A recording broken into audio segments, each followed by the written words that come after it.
By far, the most common question I've been asked in relation to Call of Duty is, should I get it? Or should I buy it? Is it worth getting? Or some variation thereof. Now, while I can't answer that question for you specifically, I can give you a look at the specifics, the good and the bad of everything I've experienced while I've played Call of Duty for the last week plus during the beta. Now, the base game is $70, so you're going to need to get a lot out of it to get your money's worth, especially nowadays.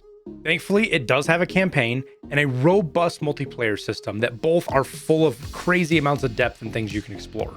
But let's start with the campaign real quick and talk about that. I'm going to do my best to give you as much information as I can without providing spoilers, but to let you know what to expect out of it. The campaign follows the basic structure of previous Modern Warfare campaigns, but that's about it. There are missions, cutscenes, even some interactive dialogue, but the development team really stepped out on a limb here with several gameplay mechanics that almost don't even feel like Call of Duty. You get a little Call of Duty mixed with Grand Theft Auto, Assassin's Creed, some Escape from Tarkov, and even a touch of Flight Simulator, all mixed into one big stew of a game. Now, I thoroughly enjoyed every bit of the campaign, and I really appreciated the different dynamics and mini-games built into it that the developers did, but many did not. One of the most common criticisms I heard was that some of the missions didn't even feel like Call of Duty. However, I think that was the genius behind it. They didn't rehash an old system and put a new story to it. They really pushed the boundaries of what could go into a first-person shooter, and it still made it fun. If you do get the game, one thing I suggest though is don't play it on Veteran on your first time through. I did, and I regret doing that. There are several sequences that are masterfully designed, but on Veteran you spend so much time worrying about, just the grind of resetting your health and getting those perfect kills and everything like that so you can get through it, that you don't really get to appreciate it. Now, it took me almost 9 hours to finish the campaign, but again, that's because of the Veteran difficulty, and I think that sapped some of the joy out of the whole process. Now, the story is Call of Duty, so it's not written on the level of shows like The Expanse or the first few seasons of Game of Thrones, but it does the franchise good, and some of it is so realistic it's almost creepy. I tend to immerse myself into stories though, so I'm not as critical of plot holes, cheesy lines, or predictable outcomes as others might be, since I'm just trying to enjoy the ride. Now, with the multiplayer, I want to talk about some of the mechanics first, since this is kind of where the lines were drawn in the sand with people who liked or didn't like Call of Duty. Now, the overall movement of players has been slowed down but simplified, I guess is probably a better way of explaining it, compared to the last, 8 or 10 years of Call of Duty. The last time I can remember Call of Duty feeling like this was probably Black Ops 2, but really Modern Warfare 2. The movement is still crisp and very deliberate, as well as very responsive. And this kind of goes with time to kill as well. You no longer feel like you're shooting an airsoft gun at people and it takes a half a mag or more to kill people. If you place your shots properly and you're using a gun like you're supposed to, like you're not trying to shoot an SMG 200 meters or whatever, people go down pretty quick. But this also means you're punished for mistakes or bad decisions. And I think this is where a lot of people get hung up, is because it's not as forgiving as it has been in the past. Now, the weapon modification system is a bit daunting at first, but once you get it figured out, it's quite intuitive, and I think it's probably one of the best systems Call of Duty's ever had. Now, you do need to level up each individual weapon to unlock attachment slots, as well as some attachments, but you don't have to unlock every attachment for every gun. The same goes for gun skins as well. So the way it works is each weapon has a few attachments specifically to it. If you unlock that attachment by leveling up the gun, it is now available for any other weapon that can use that attachment, as long as you have that slot open on the gun you're trying to use it on. So for example, you can see all of these various grips require you to level up different guns to unlock them. But once I do that, I'll be able to put them on most weapons. Now, this applies to the skins as well, making getting gold skins much easier than it has been in the past. Each gun has essentially 4 skins before the gold skin, and each gun has slightly different requirements to level each one. Once you get those 4, then you can work towards the gold skin for that weapon, and then the follow-on higher level skins as well. The cool thing is each of these besides gold is unique to each weapon, but once you unlock it, you can apply that skin to any other weapon you have. So instead of having to unlock the same skin that you like for each individual gun, once you unlock that skin, it's available everywhere. Now, the last bit that's different is the perks and how they operate. I'm still drawn on this, and I don't know where I fall on the side of the fence, but I'm leaning towards liking it because of how dynamic it is, but I fully understand why folks don't like it. The way it works is you have 4 perks to pick from, but when the match starts, you only get the first 2. As you get points in each match, and as time progresses, you win the 3rd perk, and then eventually you earn the 4th perk. Now, of course, this 4th perk is things like Ghost and Last Chance, and others are the more popular ones, so essentially you don't get them till about 3rd or halfway through each match, which can be frustrating when tons of UAVs are being spammed and you have no way of avoiding them. Now, while at release we are missing a few game modes like Capture the Flag and Gun Game, they did add 2 new ones, and I'm hopeful that in the near future we'll get to rotations of the missing game modes. As of this video, you have the usual 6 vs 6 game modes: Team Deathmatch, Free-for-all, Domination, Search, Headquarters, Kill Confirmed, Hardpoint, as well as the 2 new additions, Prison Rescue and Knockout, which are great game modes in themselves. You also have third-person Mosh Pit, which obviously plays in third person, but it includes TDM, Domination, and Hardpoint. On the massive side, you have the return of Ground War and the new game mode Invasion. Ground War just expands on what it was before. It has massive maps, tons of players. Now you get vehicles on top of your kill streaks. So you'll see armored vehicles and Jeeps and, sometimes 4-wheelers, but along with APCs and full-on tanks driving around mixed in the battlefield. Now, Invasion is kind of like Ground War, but different. The primary big difference is that there are NPCs, bots running around. They don't count towards kill streaks, but they can be farmed. They count towards weapon XP. And most of these Invasion game modes, they just seem to end up being one big wave pushes, one team overwhelms the other, and then you just get spawn camped till the game's over. I know a lot of people have enjoyed it though, so I'm hopeful that it gets a little bit of balancing to make it a little bit more competitive, if you will, and we'll just see how it goes as time goes on. Now, I also can't compliment the maps enough. Some are better than others for certain game modes, obviously. Like there's maps that are great for TDM, but suck for Domination. There's some that are great for Hardpoint, but when you play TDM on them, it's just miserable. But overall, they are great. And honestly, right now is one of the best times to play because all of the crazy angles, the grenade tosses, knife throws, and other quote-unquote meta play hasn't been figured out all that much yet, and it's not known by a lot of people, which can take some of the fun out of the game. Now, it's obvious more maps are on the way as well, as some of the maps from the beta weren't even released, and you can see these maps inside other maps. So for example, the Desert Ground War map has Rust right in the middle of it. It's one of the objective points, and it's not 100% reflective of the smaller map, but it's darn close. Now, one of my favorite maps from the beta, Museum, looks like it hasn't been included. There's some kind of legal issue, lawsuit about Call of Duty not getting permission for it. I don't know any more about it than that, but that's why the map's not in the game right now. Now, last up for game modes, you have Cooperative. This is a 2-player quasi-campaign experience. It's kind of a mesh between multiplayer and the single-player campaign. I haven't given this as much time as I wish I could, but I've been so sucked into the weapon skin grind and learning the multiplayer and all the different attachments, I've only played it a couple of times. But it seems like another great addition for content to play with friends in a more tactical and deliberate play style. It feels similar to the co-ops in previous Call of Duties, but it does have a bunch of new tweaks and systems that I think are going to be really cool to figure out and master and try to get those 3 stars in better times and things like that.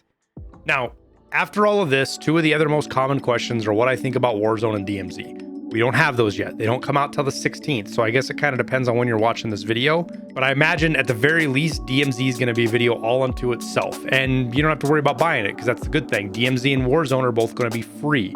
You can play them without having to buy the game. So that's a great opportunity for you to try out the new mechanics and get to know the game before you spend the 70 bucks. If you're still on the fence about it, I would probably suggest doing that and just wait until the 16th. Now, I've spent all this time talking about what I liked and what is good, but it's not all sunshine and lollipops. There are a few gripes that I have, and I'll share those with you right now. The first is probably the same as all the other PC players are griping about and whining about, and it's the aim assist for controllers, not just console, but if you're using controllers on a PC. It feels like it's turned up to some sort of max setting right now. I didn't notice it being really super bad during the beta, so I feel like it's different now than then. And it really sticks out in a mechanic that I've always hated in Call of Duty anyways, and that's quick scoping. You'll find matches where more than half of the players in the entire match are running around with bolt actions quick scoping people. And the crazy thing is, as soon as that player gets the kill and that aim lock turns off, they spin 20 or 30 degrees away from where they were looking. That's how aggressive the aim assist is. Now, hopefully it gets tuned a little. I still think controllers need aim assist. I'm not saying get rid of aim assist. It needs to be in there. The only way crossplay can really be fair. It just feels like right now it's tuned to the 9s, and I'm hoping it gets looked at. Now, next up on the negative list is the glitches. And yes, the game is just released, but with AAA titles, it is getting old having you know, big games that you spend $70 on, not working all the way when they go live. Now it's getting better. They've been working through some of the bugs, but sometimes you have to turn off all sorts of shit or adjust settings and stuff that you shouldn't have to in order to just get the game to run and not crash on you. For example, weapon tuning, which I wanted to do a whole section here about because I think it's super cool. I can't because I can't even access it. Apparently that was what causing a lot of people to crash, so they just turned it off for now, and we have no idea when it's coming back. The party system is also a mess right now, and it's hard to trust. You can get stuck in infinite searching. You know, players will crash as you're trying to load into maps. You can't see your friends online and even join them without restarting. All sorts of issues with it. Now, solo play doesn't seem to have these problems, but I don't play these games to play by myself. I play them to play with my friends. So the party system is really, really annoying and something I think they should have had sorted out before this all went live, especially with all the problems they had in the beta. Now, my last gripe is the jumping. It's something they have made progress on. It's nowhere like what it was in the beta as far as momentum and movement after jumping. But it is still kind of overpowered, which is why you see everybody doing it. Right now, the most effective thing really to do is jump around a corner in ADS, you know, where you think somebody's going to be, because you're going to get that snapshot and be able to kill them before they even know what's going on. And I think generally when you see a certain mechanic that's getting used and abused by everybody, it usually means it's overpowered and needs something done to change it. But after all of this, I still give the game an A. It was well worth my $70 to me. I am going to get hundreds and hundreds of hours out of it. But like I said before, if you're unsure, maybe wait till DMZ and Warzone comes out so you can play those for free and get a feel for the mechanics and see if it's going to be for you. Now, I'm going to wrap it up here with some gameplay footage so you can see somehow the game plays without me yammering and talking about stuff. And we'll try to get some key moments and things about how the mechanics work so you can really see what it's like. But don't forget to hit the like button. We're going to be doing a ton more COD content outside of the normal Tarkov focus. So make sure you're subscribed if you want to see more of that as well. But thanks for watching, and we'll see you in the next video. Hardpoint relocating. Stand by. On your right, times 2. Hostile cluster mine deployed. Hardpoint relocated. Secure the target area.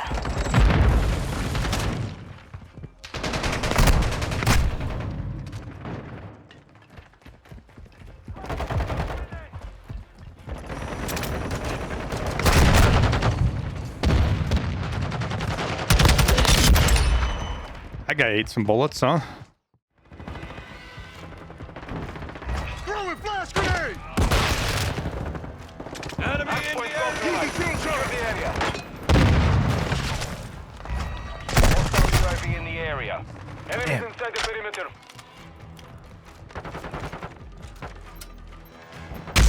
I'm low on ammo. Throwing drill charge! Blast out!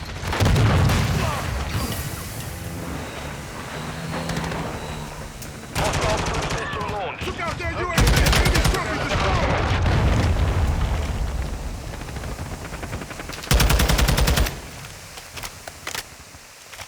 I can't see shit, and I have no idea where he's at. Area up. Move to the Ammo here. hardpoint. 30 seconds remain. Using drill charge!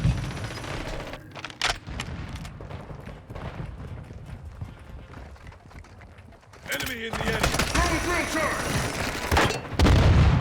Throwing flash grenade! Semtex incoming!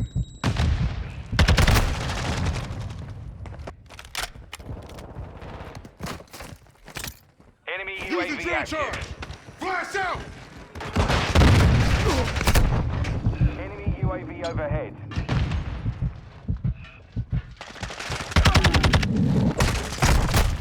Behind.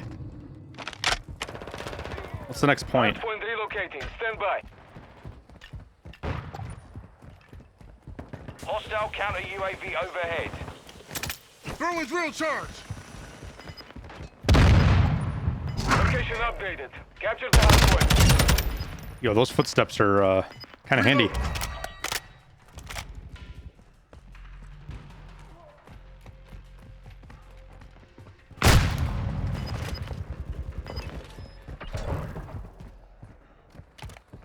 Enemy UAV active. It was a good shot. That one wasn't even all that much aim assist. 10 seconds remaining.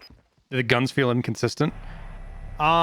Yes, Lynx, but I haven't figured out, like, is it just because of how varying the conditions are that you run into with the game, or is there something else going on, you know?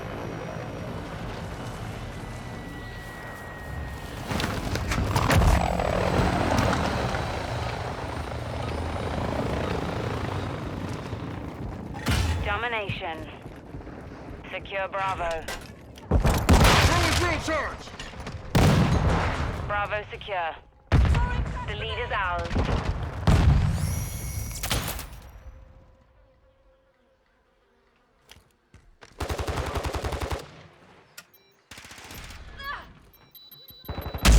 I'm low on ammo.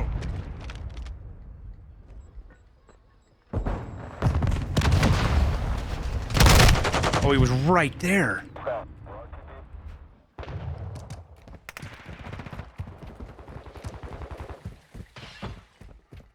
We're taking Alpha. Throwing flash grenade. Use the drill charge. Can I pull this off, I wonder? Objective Alpha. Alpha secure.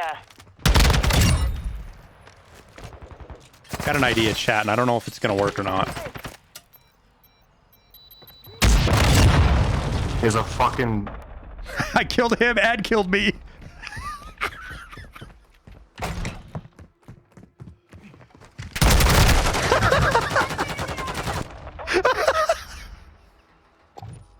I killed him and me, chat.